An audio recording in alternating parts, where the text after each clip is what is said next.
Mietono ancora vittime le truffe del finto carabiniere, questa volta Casoni di Mussolenti ai danni di madre e figlia di 60 e 26 anni. La più anziana delle due è stata raggiunta da una chiamata al telefono fisso da parte di un sedicente maresciallo che le comunicava che l'auto della figlia era stata usata per una rapina in una gioielleria di Vicenza.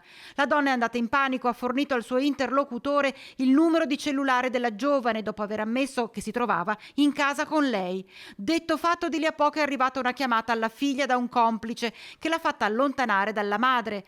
Alla sessantenne intanto veniva chiesto di recuperare tutto l'oro che aveva in casa e consegnarlo a un'addetta che sarebbe arrivata di lì a poco per accertare che non si trattasse della refurtiva della fantomatica rapina.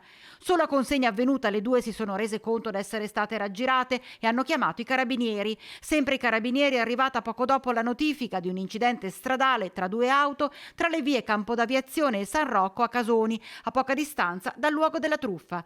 A destare sospetto il fatto che la conducente di uno dei mezzi si era allontanata in tutta fretta abbandonando la macchina. Quando i militari sono arrivati hanno fatto 2+2, l'hanno rintracciata nella vicina via Mazzini, sono riusciti a recuperare i gioielli appena rubati e da perquisizione della stanza che la 23enne occupava a Romano De Zelino hanno trovato altri monili e 200 euro in contanti asportati a una 76enne di Caorle. Per lei sono scattate le manette per truffa pluriaggravata e si stanno cercando i due complici.